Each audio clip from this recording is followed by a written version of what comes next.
Hello, my name is Lee Presser. This is my show. I speak frequently to very interesting people. Some of these conversations are so exciting, so intellectually stimulating, I thought others might like to listen in. This is the reason we started recording Conversation with Lee Presser. Welcome to Conversation with Lee Presser. In the late summer, every year, parents perform a recurring task which dates back to the early 20th century, back-to-school shopping. Money is spent on pencils, pens, crayons, notebooks, lined paper, backpacks, and much more in the firm belief that this spending will help their children attain a better education. Yet parents rarely think to shop for a better school. Tradition says the child goes to the school assigned by the local school district. But what if the school's no good? What if half the kids graduating from that school need remediation in English and math before entering junior college? What if the school does not teach the child how to learn? What then? To discuss this important issue today is James Shuls, a former elementary school teacher. Dr. Shuls now spends his days studying the process of education as an education policy analyst for the Show Me Institute. Dr. James Shuls, welcome to Conversation. Glad to be with you. So let's just do a bit of bio here. You, just so that people know who you are and how you've come to this moment of being here with us. You were a teacher for a while. I was teaching in Southwest Missouri. My bachelor's was in elementary education. I was working on a master's degree, and as I was teaching elementary school, I taught first grade and then fifth grade. I was in my master's program. I started seeing lots of problems in education, what I would call systemic problems. They weren't just little problems at my local school, but there were broader problems faced by all schools, and that got me interested in education policy. I sought out a doctorate program at the University of Arkansas and went there to learn more about how to do research and get involved in the education policy field. And pause there for a second. Sure. Let's go back to you're in the classroom and you saw some problems. Sure. What would you say was the first major problem that you saw that caught your attention? Well, I would say the first thing is when I was teaching fifth grade. My students hated going to music class. The fifth graders should love going to music class. I love music. They were singing in the hallway. They were singing all the time. They should love going to music class, but they hated it. And it came to be that I found out they hated it because they hated the teacher. The teacher wasn't any good, and I had questions about this teacher. So I went to my principal, and I said, I hate to be a tattletale, but my kids hate going to music class. And he said, James, so does every kid in this school.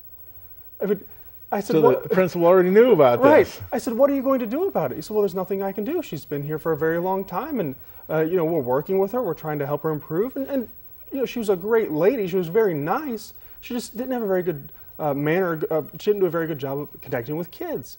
But they couldn't do anything about it, or felt like they couldn't do anything about it because of teacher tenure laws. And so the principal just sort of gave up and said, well, we'll just accept mediocrity. Well, let's back up to what you just said. Teacher tenure laws. Why don't you explain to people what they may have heard this in the news, tenure. What does this mean? So tenure is basically an indefinite contract. So when you start out as a teacher, you sign a one-year contract and you teach from year to year.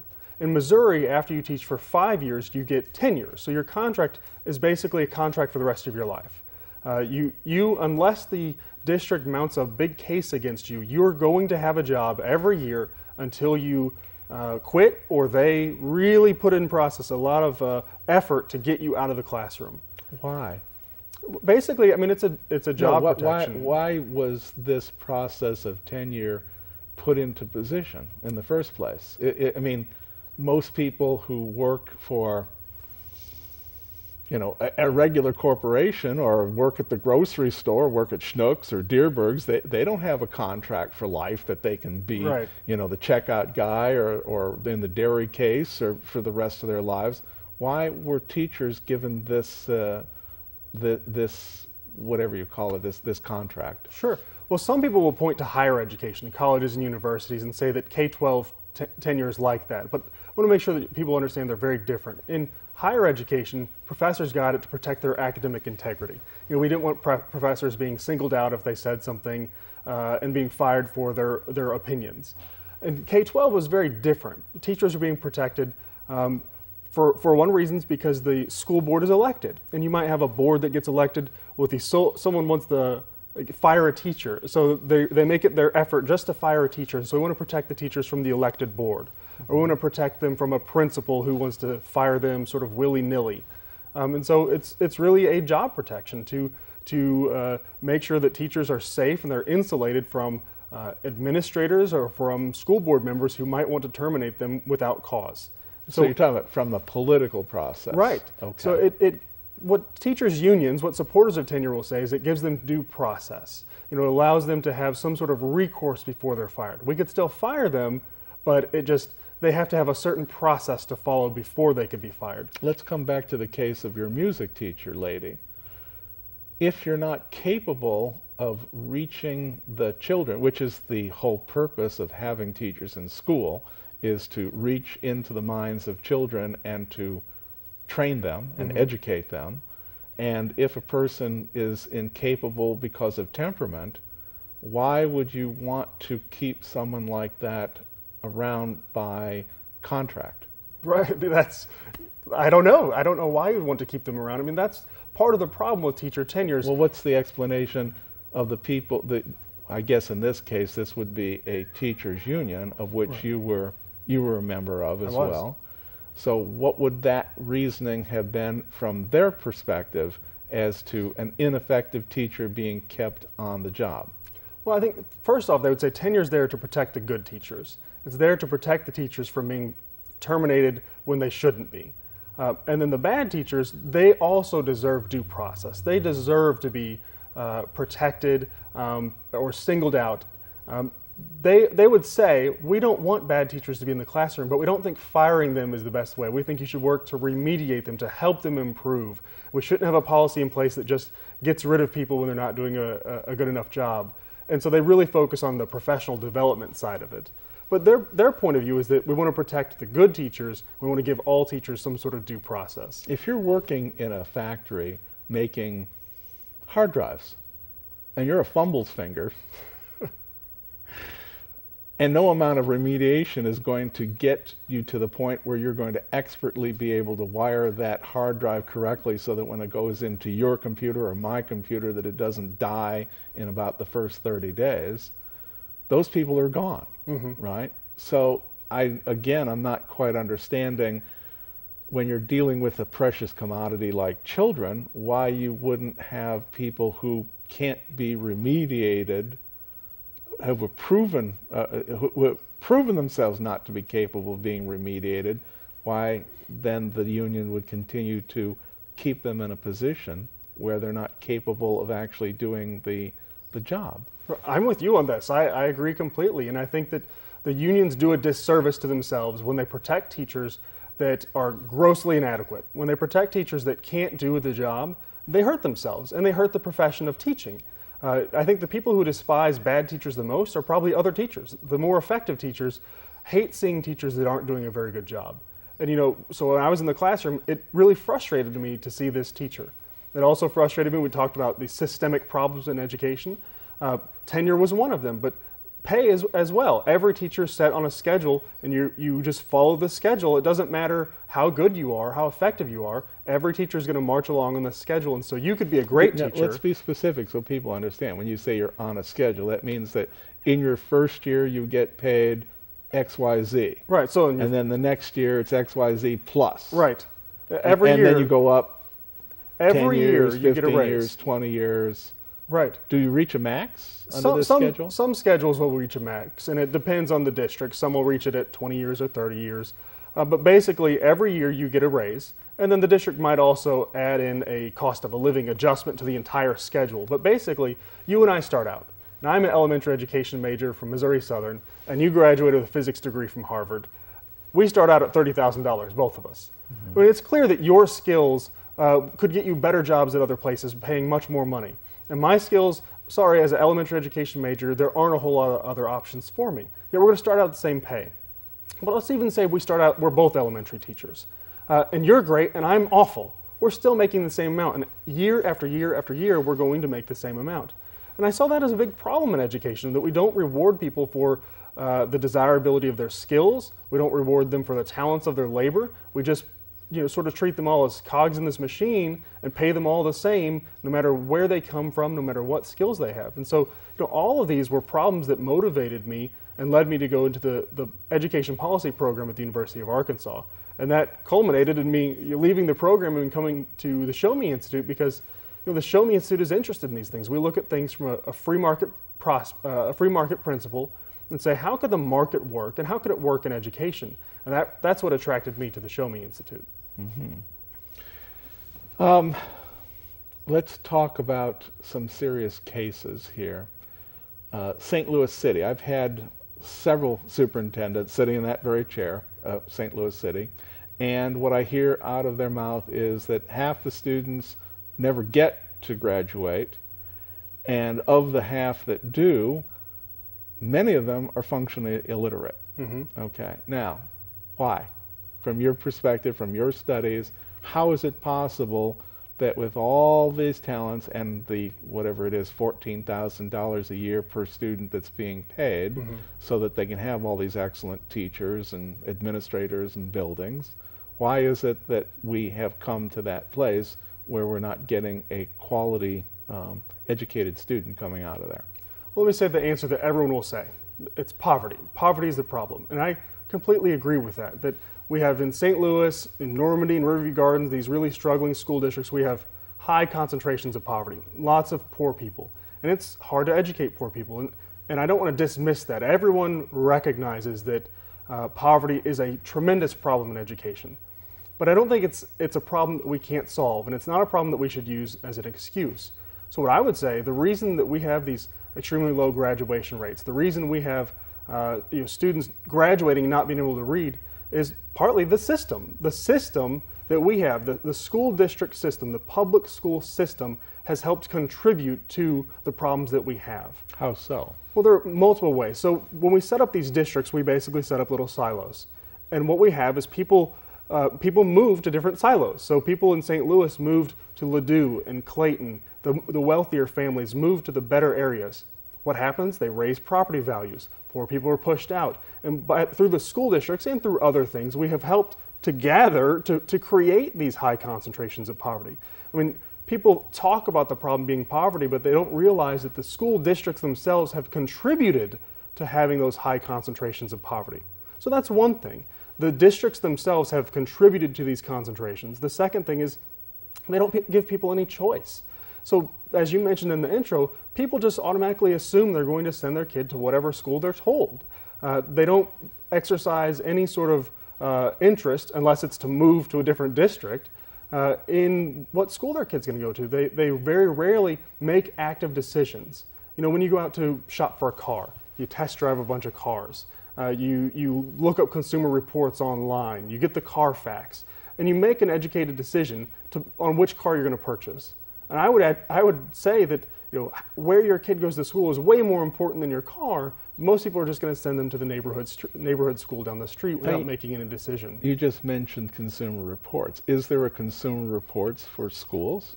Well, there are some individual schools. You can get. They're not very great. There's information you can get on the state websites. The Department of Elementary and Secondary Education.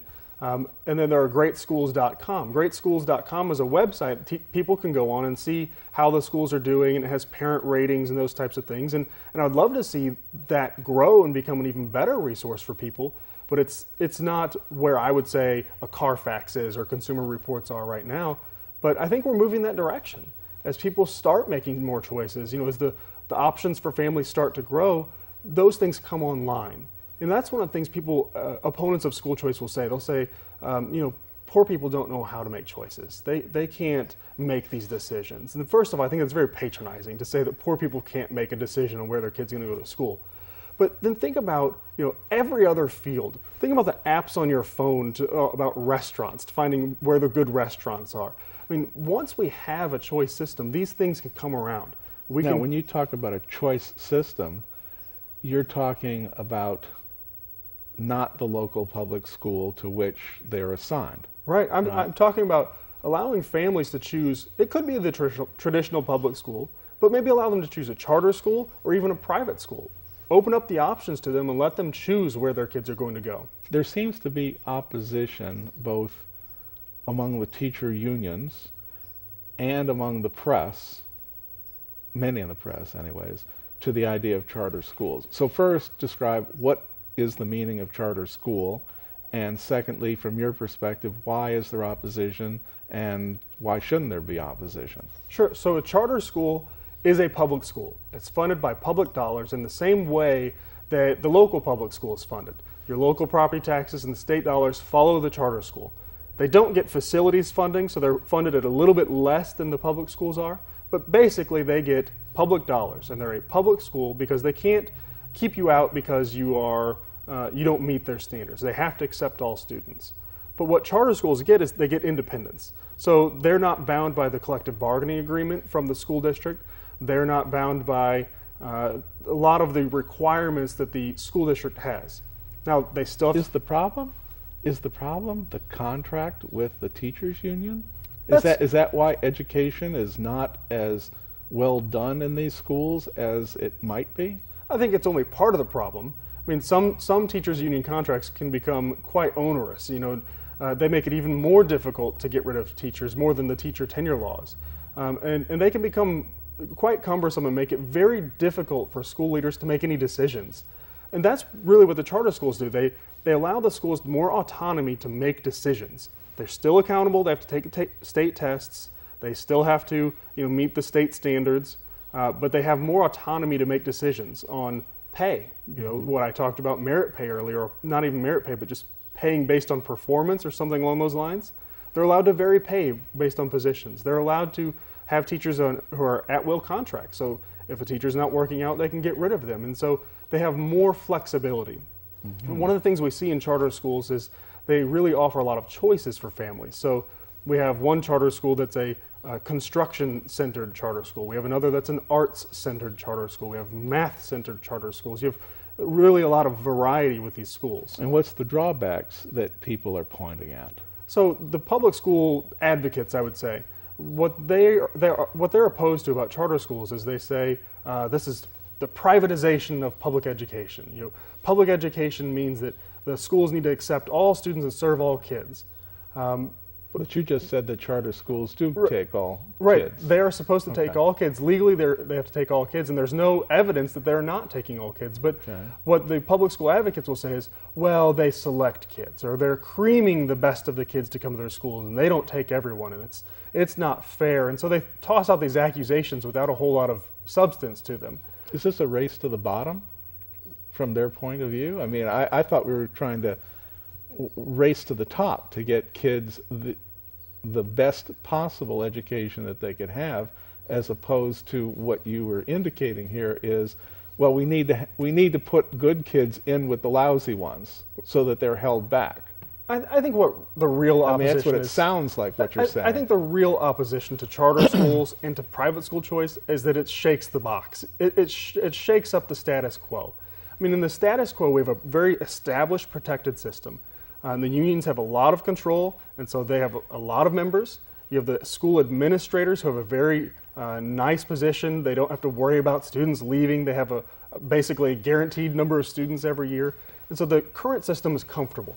It sounds like this is some sort of a wealth transfer system where schools are not in business to educate, they're simply in business to put money into various pockets, and that education has become a side issue.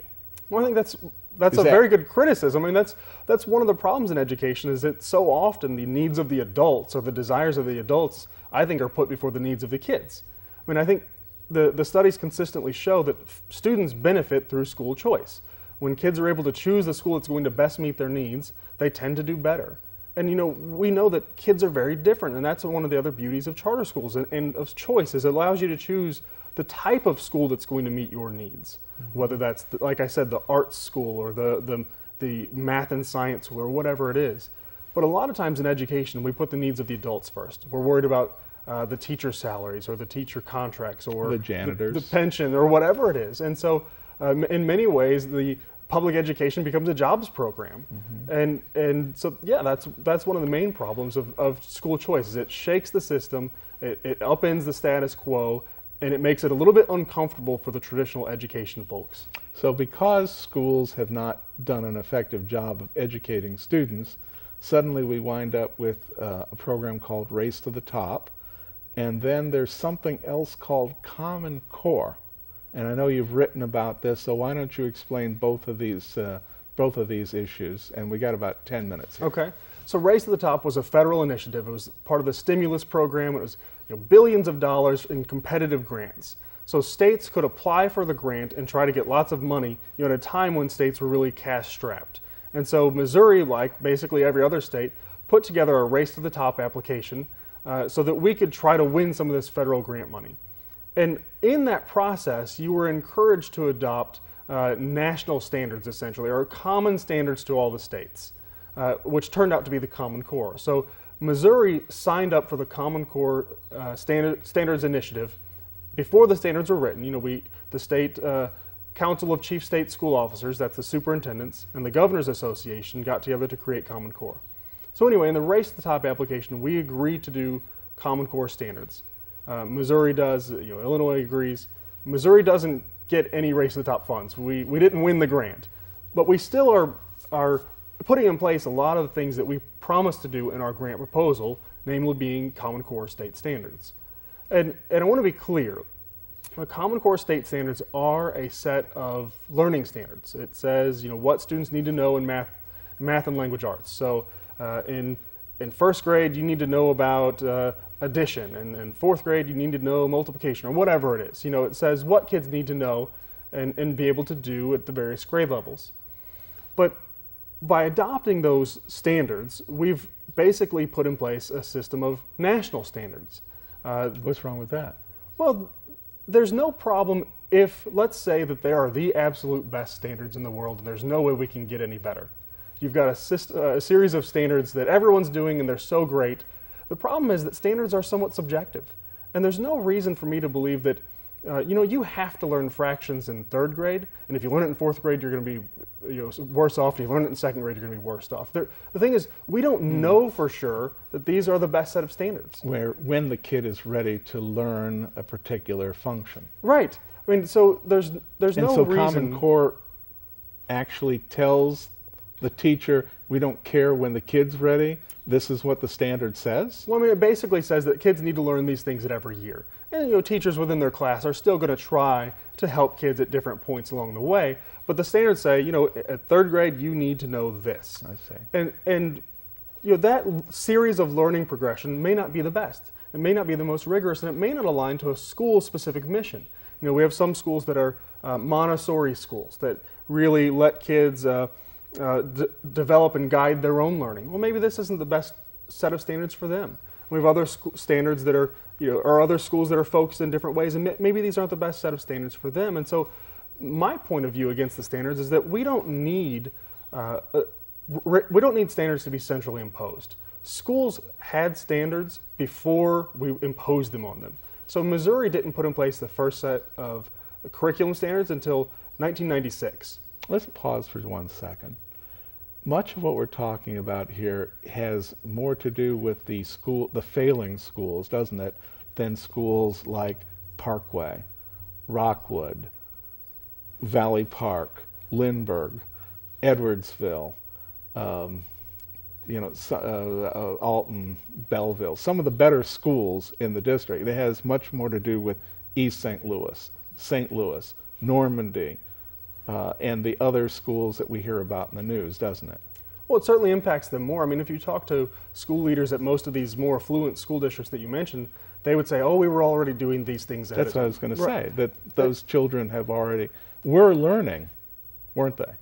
Yes, they were already doing very well. And so when you change the standards and you change the tests along with them, it is going to cause the most disruption in these lower performing schools, the really struggling schools. And it's probably going to move more of them to unaccredited status. And so we'll place a lot of burden on them. Is this why Normandy wound up in the position that they're in? Well, I wouldn't say that it's the standards that did it to them. I mean, there are lots of circumstances that went into that. But the real controversy around Common Core, there are the standards, but then there's everything else. So you have, when we adopted these standards, we also agreed to create these data sets. And so there's concern that the state might be collecting too much personal data and be sharing it. There are lots of different concerns about the standards that aren't the standards themselves.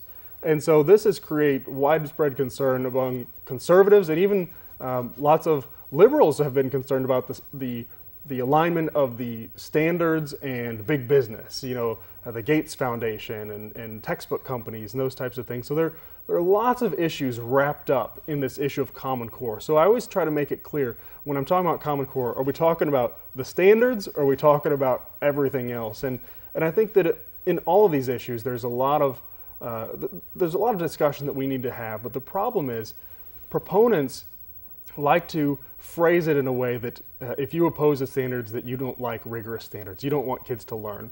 And so the people who support the standards try to say, well, these are great standards, how could you possibly be opposed? But then the opponents talk about all the other stuff and never talk about the standards. I wish what we could do is really have a more meaningful dialogue about the standards and whether or not it really is the best policy for our students. In the last couple minutes, and I'm talking 2-3 minutes tops, is there anything that we haven't covered that you want to cover right now? We haven't talked about private school choice.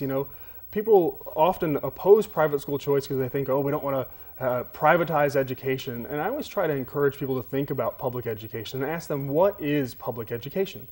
We have this idea in our minds that public education is a school district.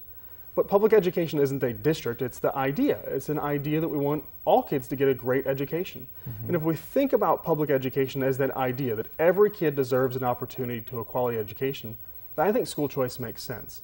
So we start thinking about, how can we really maximize choice? How can we ensure that every kid has the option to choose the school that's going to meet their needs? And I think private school choice is a great option. So it sounds to me like that's a political problem. Oh, it certainly is a political problem. It's not an education issue, it's a political problem. Right, because you're not going to get people, 70% of every property tax dollar that people pay go to their local school district. If they could carry that 70% of the money that they're paying out of the property tax to a private school with their kids, they'd be able to afford to go to private schools. But nobody's going to let them take that money, that property tax, out of the public schools, are they? This is where we started in the conversation, where I said the public school system has created a lot of the problems because it's put kids into districts, it's set up the funding system in the way it is. So when we think of the district as public education, that's the problem. If we think of it as public education as the idea, we can really start thinking about funding schools in a way, funding kids in a way, so they can choose the best school for them. So yeah, it's a political problem, and it's something that will have to be changed through the political process. And so far, and we're out of time, I'm sorry. What we've created apparently is just a group of warring factions, people who are yelling back and forth at each other and really not learning from each other, are they? I think that's oftentimes the case. Yeah, thanks. I appreciate. We're going to have you back because we have to have more of a conversation about this. Thank you very much for your time. And I've been speaking with Dr. James Shuls. He's an education policy analyst with the Show Me Institute. And this is going to be uploaded to YouTube. So if you want people that you know to see this, just go to YouTube and look this show up. Thanks. Bye.